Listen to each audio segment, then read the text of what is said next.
Voilà. Oh, oh. Il fait nuit, j'ai fait du feu parce que ça caille et il y a des papillons qui rentrent dans la maison. Alors, donc, deuxième partie de ce super géant mini-show. La guerre, la cyberguerre proprement dite. Comment ça marche? Qui combat qui est aux commandes, etc. Alors, il y a un organisme qui est extrêmement puissant aux États-Unis, c'est la National Science Foundation, la Fondation nationale pour la science. Et donc, cette National Science Foundation, figurez-vous que c'est un bras civil du DARPA, dont on a parlé tout à l'heure. Le Pentagone, c'est l'armée américaine. Le DARPA, c'est la recherche avancée de l'armée américaine. Tous les trucs secrets, hein, je n'ose même pas imaginer. Et la National Science Foundation, c'est le bras civil du DARPA. Le bras civil du DARPA, c'est-à-dire c'est un organisme qui fait la liaison entre la recherche avancée pour les militaires et la société civile, les gens, la population. Ah donc, quel est le rôle de cette National Science Foundation? Eh bien, le rôle, c'est tout simplement de dépenser beaucoup d'argent pour former des gens et mettre en œuvre les stratégies, les tactiques qui sont décidées en plus haut lieu par le Pentagone, en dessous par DARPA, et ça passe dans la société civile. Alors, il faut savoir que, évidemment, le blob, c'est-à-dire tout ce conglomérat qui forme le Deep State, l'État profond, il a extrêmement besoin de propagande. Pourquoi? Parce que dans une vraie guerre, il y a différents niveaux de travail, des niveaux de militarisation de l'activité. Le premier niveau, c'est la stratégie, donc là, ça se passe au plus haut niveau, évidemment. Ensuite, il y a la tactique, c'est-à-dire qu'est-ce qui va se passer sur le terrain. Il y a la logistique, c'est-à-dire de quels moyens on a besoin pour mettre en place la tactique. Et le quatrième point, qui est extrêmement important, c'est la politique, et en particulier la politique intérieure. Pourquoi? Parce que la politique intérieure, c'est ça qui va permettre à l'opinion publique d'accepter la guerre. Et c'est là où il y a énormément de propagande, et c'est là où les réseaux sociaux sont extrêmement importants. On a vu tout à l'heure que les réseaux sociaux étaient extrêmement importants pour noyauter les organisations locales quand il faut renverser un gouvernement, mais là on va voir que la propagande, elle est également extrêmement importante pour façonner le cerveau de la population. Et c'est là où vous intervenez, c'est là où j'interviens, c'est là où tout le monde doit intervenir. C'est que les réseaux sociaux, on les a chez nous, sur nos écrans, sur nos téléphones, on peut y aller, on peut s'en servir, on peut relayer des informations, et c'est là que la propagande, pour détourner l'attention des faux projets et former les cerveaux des populations, c'est là que ça se joue, ça. Et c'est là qu'il faut qu'on intervienne.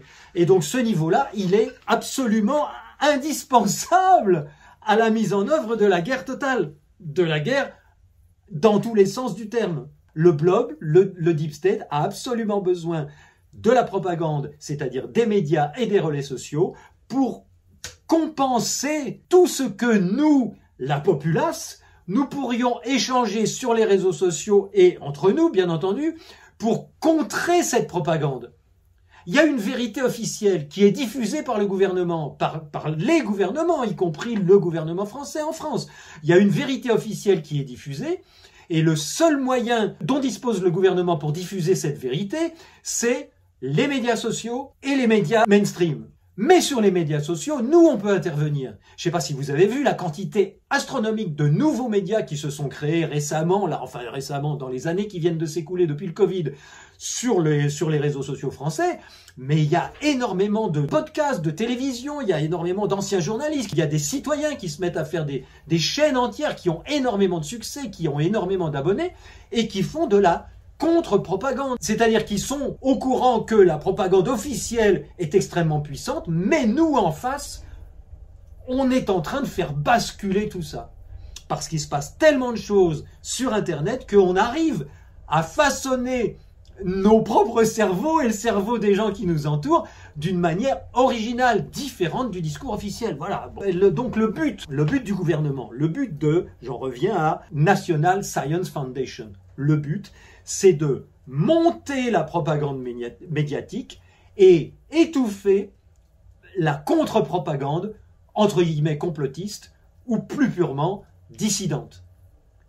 Donc le combat, il est pratiquement égal en ce moment. Et il y a même des moments où nous, le peuple, on a beaucoup plus d'influence en réalité au niveau global que les médias, que plus personne ne croit.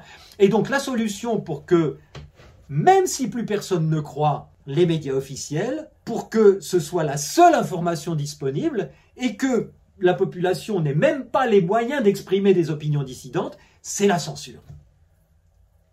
Qui ne s'appelle pas de la censure, évidemment, c'est de la modération. Donc, la censure devient, par obligation politique, l'outil privilégié du gouvernement. Il vaut mieux avoir des médias mainstream que personne ne croit et rien en face, que des médias mainstream que personne ne croit et une population en face qui dit autre chose. Il vaut bien mieux qu'il n'y ait rien en face de la propagande. Parce que s'il n'y a pas moyen de penser différemment de la propagande, eh ben, ni d'entendre, ni d'écouter, eh ben, évidemment, c'est la propagande qui gagne par défaut. Ah. Et donc l'invention fabuleuse, l'invention du siècle, enfin de l'époque, c'est d'avoir inventé ce dont je parlais tout à l'heure, la malinformation, c'est-à-dire une information vraie, mais qui fait du mal au narratif officiel.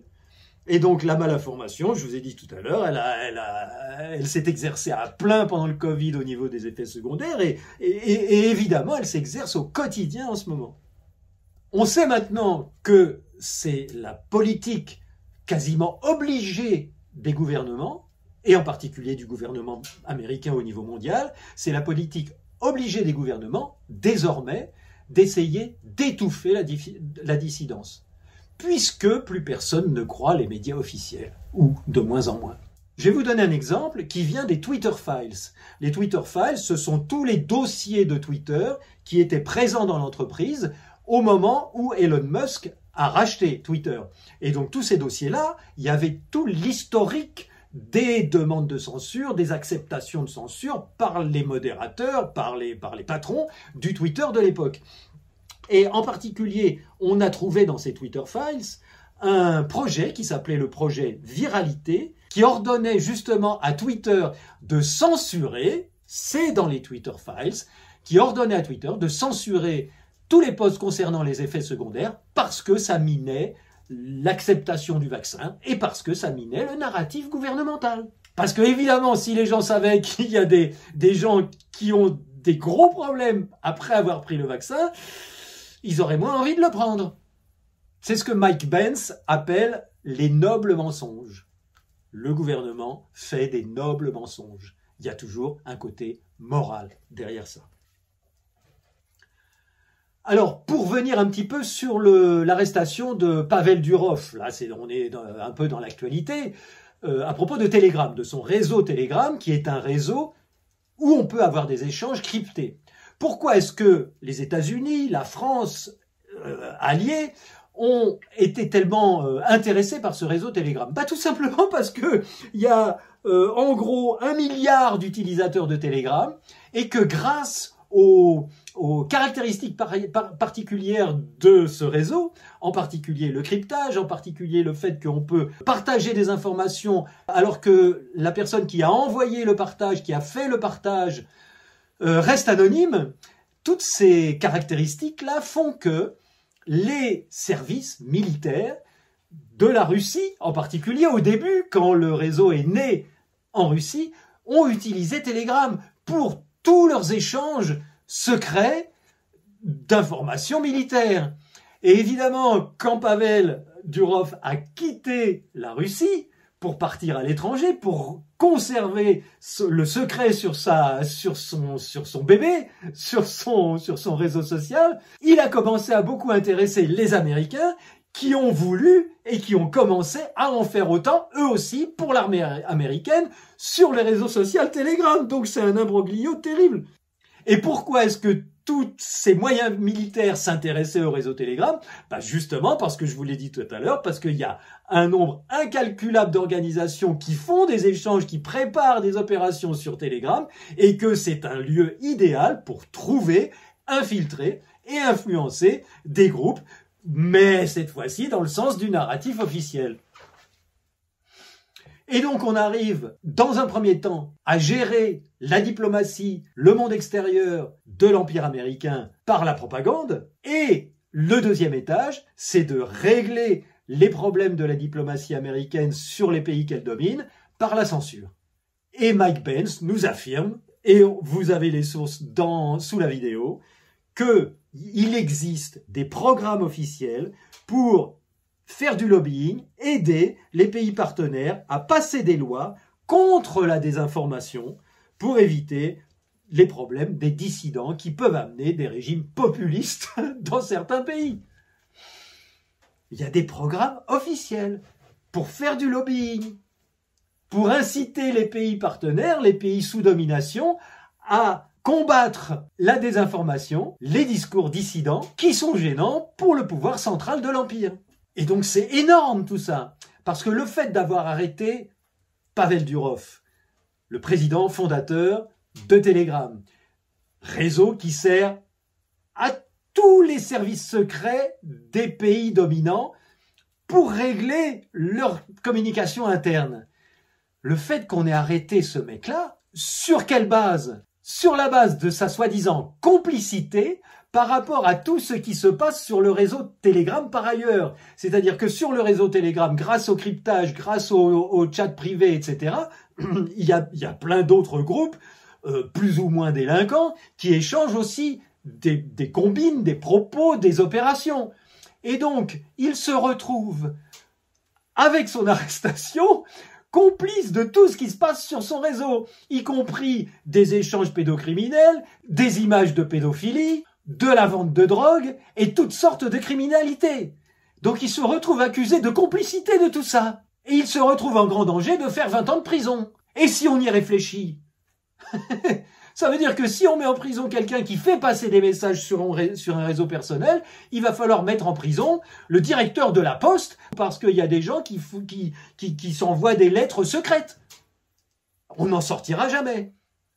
Et il va falloir mettre en prison Mark Zuckerberg parce qu'il y a des messages interdits sur Facebook, etc., etc. On n'en sort pas.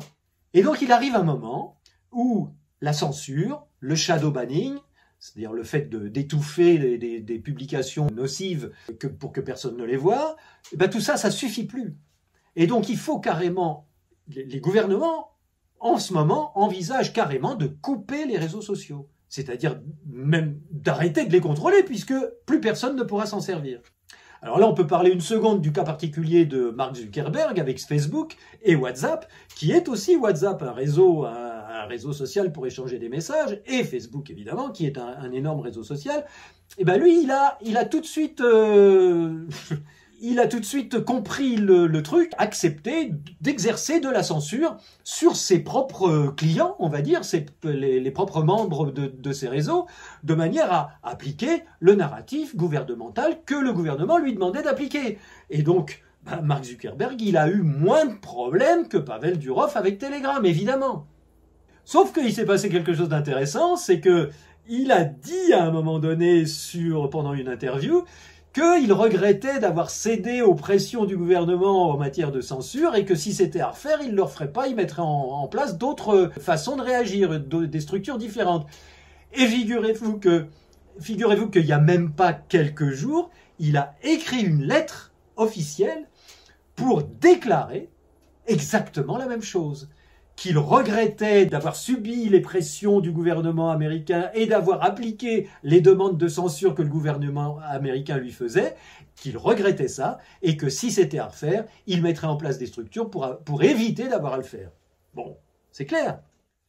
Alors, Telegram, c'est énorme, parce que au début de Telegram, quand Telegram était en Russie, tous les services secrets, tous les militaires russes utilisaient Telegram pour tous leurs échanges. Or, maintenant, attention, ça va loin.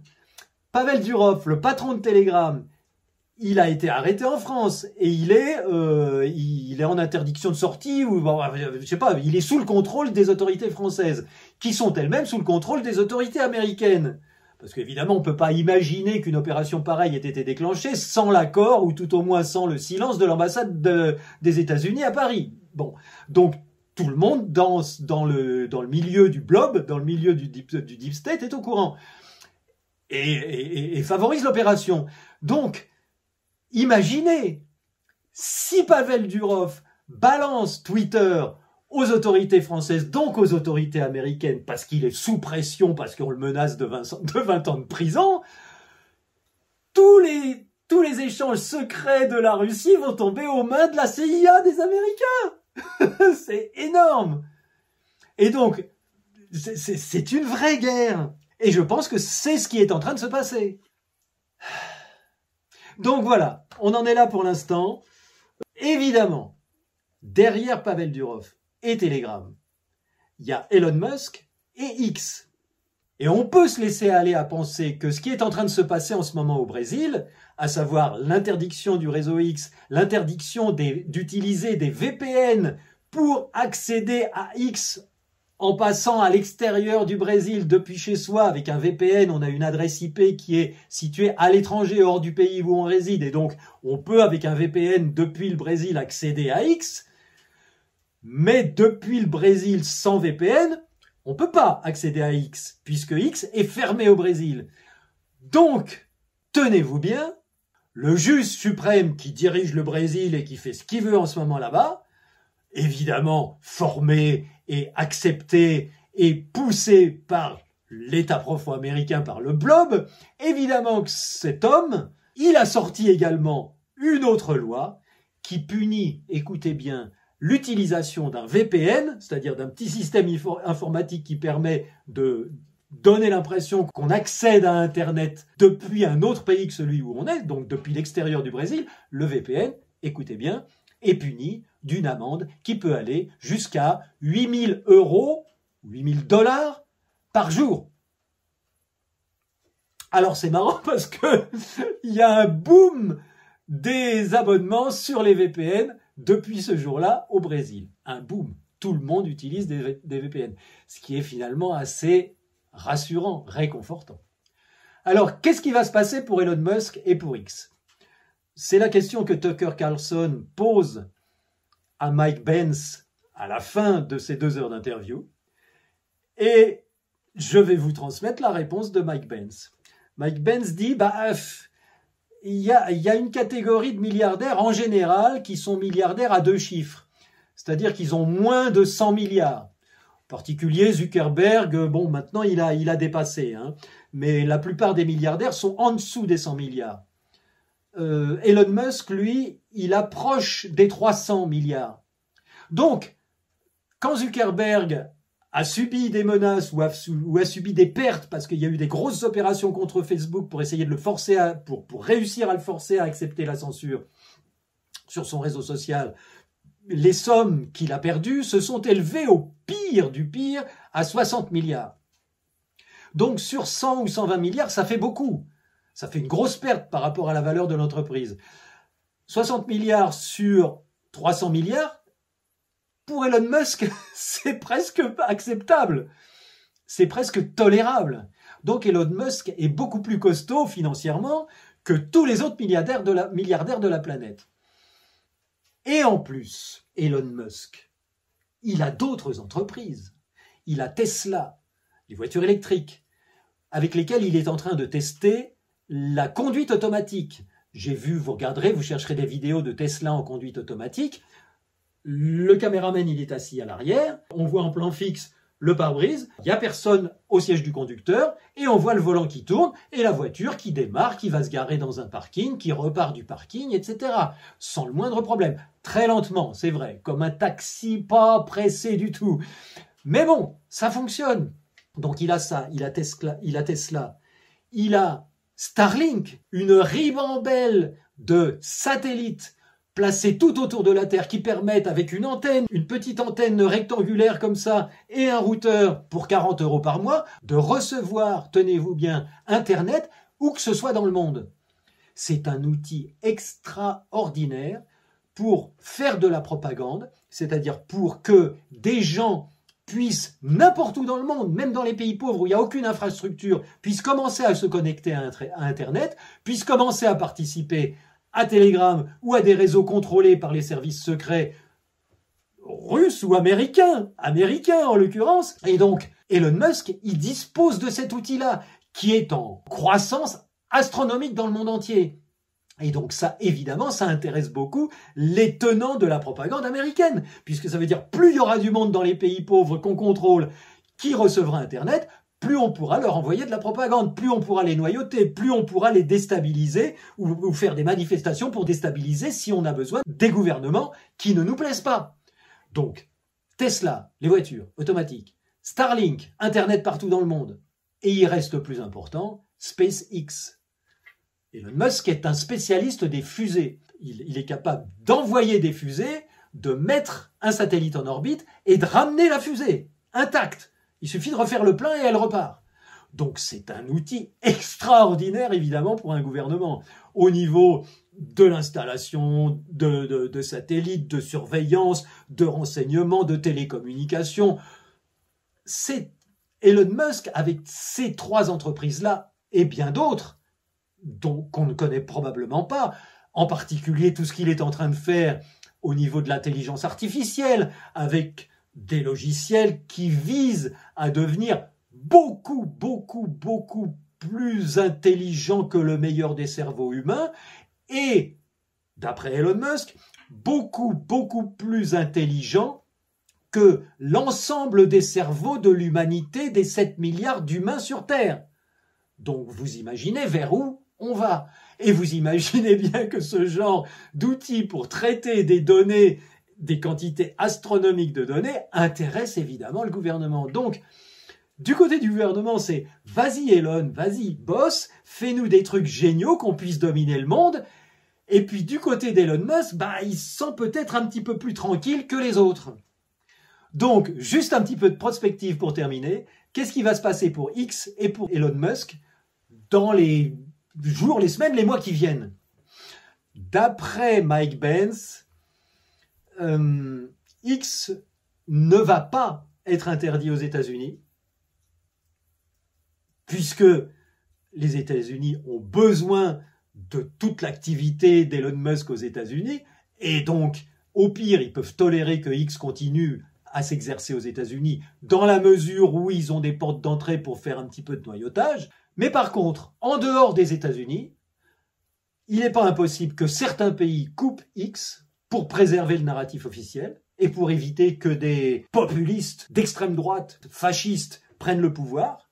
Donc ils vont être peut-être obligés de couper carrément le réseau social X, qui diffuse trop de dissidence. Et le plus important, pour terminer, c'est au niveau de l'Europe. Au niveau de l'Europe, il y a le Digital Service Act, le DSA, qui est une réglementation qui oblige tous les réseaux sociaux à faire de la modération à outrance pour éviter les discours haineux, les discours qui sont contraires au discours officiel, et donc une réglementation qui oblige les réseaux sociaux à traiter eux-mêmes leur propre modération, c'est-à-dire leur propre censure, avec des règles bien précises, du genre des 4 D dont on a parlé dans la première partie. Et l'Europe, c'est pas 300 millions et quelques comme aux États-Unis, c'est 500 millions d'habitants, donc c'est un morceau énorme. Si l'Europe interdit X, X est mort. Ou X, au pire, devient un réseau social local pour les États-Unis. Mais le public qui est sur X en Europe est indispensable au succès de X, donc d'Elon Musk, et donc de la pérennité de l'ensemble de ces entreprises. Et au point d'organisation et d'inertie auxquels sont arrivés le département d'État, le State Department, le ministre des Affaires étrangères américain, le département de la Défense, c'est-à-dire le ministère de la Défense américain, le Pentagone, et la CIA et USAID, au point d'inertie de cet énorme Titanic formé par les grosses entreprises, l'État profond au niveau gouvernemental et les centaines d'organisations non gouvernementales, d'universités, etc., qui sont impliquées dans le narratif, cette machine énorme a tellement d'inertie qu'il est impossible de l'arrêter.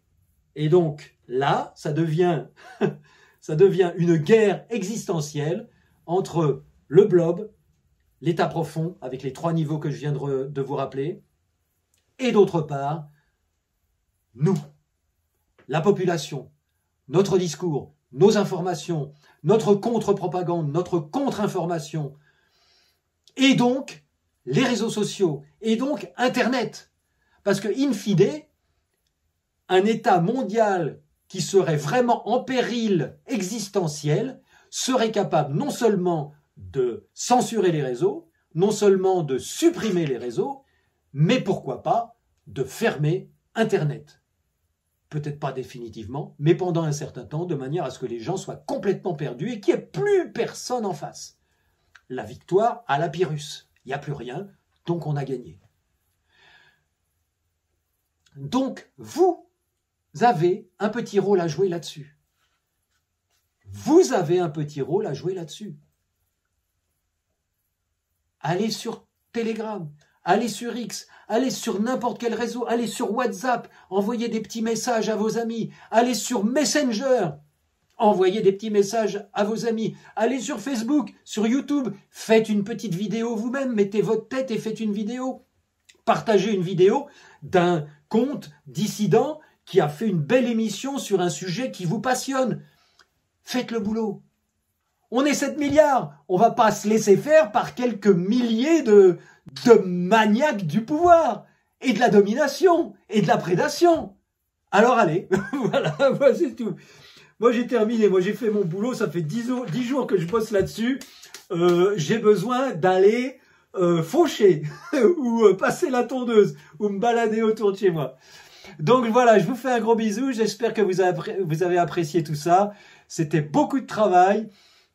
Si vous voulez simplement, juste pour me remercier, vous abonner ou partager ou mettre un commentaire, allez-y, je vous remercie de tout mon cœur. En attendant, à bientôt, ciao ciao, à la prochaine fois, et partagez. Salut!